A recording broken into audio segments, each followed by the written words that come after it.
आज 7 तारीख में एमपी एमएलए कोर्ट में हमारे बड़े भाई का जो मर्डर का केस लगा हुआ था उसमें फैसला आ गया है और ये अप्रत्याशित फैसला है। जैसा कि अभी तक हम लोगों ने जो विचार किया, ये बिल्कुल न्यायपूर्ण नहीं है। यहाँ पे एक पक्षीय फैसला दिया गया है माननीय न्यायालय की तरफ से, और मैं तो यहाँ तक जानता हूँ कि न्यायालय एमपी एमएलए कोर्ट के जो मिस्टर प्रदीप जी हैं, प्रदीप कुमार, उनका सीधा झुकाव अपराधियों की तरफ था। शुरू से ही कुछ ऐसी सिचुएशन बन रही थी और ऐसे सुराग भी मिल रहे थे, लेकिन ये था कि अभी फैसला आना है, एक बार फैसला देखा जाए। एक ही मुकदमे में 2 मुलजिमों को सजा हुई और बाकी को बरी कर दिया गया, ये मेरे समझ से बाहर है। हमें लग रहा है जितने भी पढ़े लिखे लोग होंगे, ये बात गले से नहीं उतर रही होगी कि एक ही मैटर में, और वो दोनों को दोष सिद्ध किया गया। उन दोनों का मारने का क्या कारण था भाई? उनका मोटिव क्या था मारने का? उनकी क्या जो है जरूरत थी कि वो किसी का मर्डर करके इतना सजा भुगतेंगे? मरवाने वाला कौन था? ये कैसे जो है इन्होंने डिसाइड किया कि वो दोनों मार दिए और ये बरी हैं? सारे सबूत थे। इसका जो दामाद है उसका कॉल रिकॉर्ड भी है। 18 बार बात हुई, 8 बार बात हुई, मर्डर के 10 मिनट बाद भी, 10 मिनट पहले भी। तो इसको कैसे इग्नोर किया जा सकता है? ये कोई अंधा आदमी यहां तो है नहीं, सब लोगों को दिखाई पड़ता है, दिमाग सबके पास है, सोच सकता है।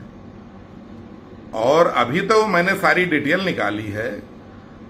ये प्रदीप कुमार पिछले 1 महीने के अंदर 3 बार दिल्ली जा चुके। इन्होंने 10 दिन की छुट्टी ली थी।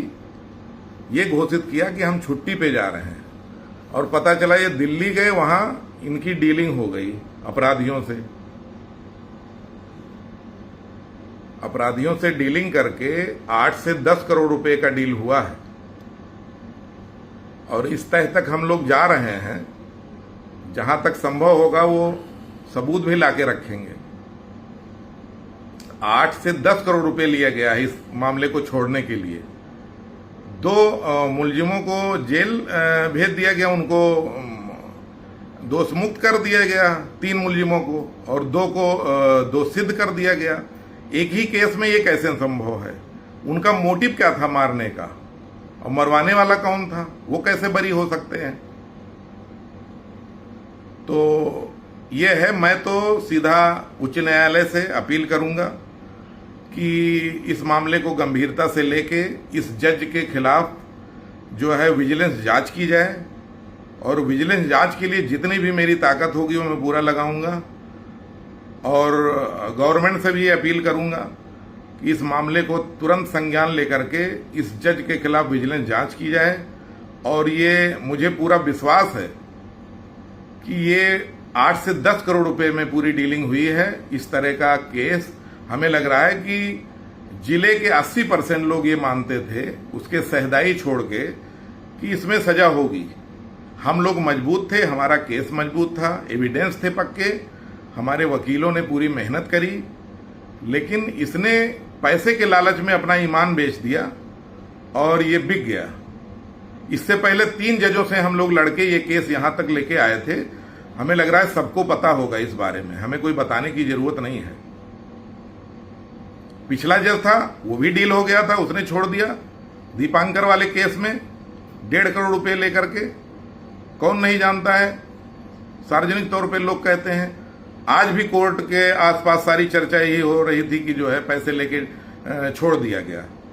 अप्रत्याशित था ये फैसला इस जिले के लिए, तो ये बिल्कुल भी बर्दाश्त नहीं होगा। इसके लिए हम पूरी लड़ाई मजबूती से लड़ेंगे, और अभी ये लड़ाई बंद नहीं हुई है, अभी तो आगे काम और अभी बाकी है। अगर न्यायालय से न्याय नहीं मिलेगा तो फिर आदमी क्या करता है? न्यायालय अगर न्याय नहीं दे पाएगा तो आदमी का भरोसा न्याय से उठ जाएगा, और उठ गया, हम लोगों का भरोसा तो उठ ही गया न्यायालय से। अब हम आगे बड़े न्यायालय में जाएंगे, अपील करेंगे, और सबसे बड़ी बात तो इनके खिलाफ जो है विजिलेंस जांच करवाई जाएगी। ये तो 10 करोड़ रुपए लेकर के इन्होंने 3 मुलजिमों को छोड़ दिया है, ये जो है बिल्कुल भी न्याय युक्त नहीं है। इस तरह अन्याय बर्दाश्त नहीं की जाएगी, चाहे जो हो। अदालत अगर गलत करेगा तो अदालत को भी गलत कहा जाएगा। अदालत कोई दूध का धुला हुआ नहीं है।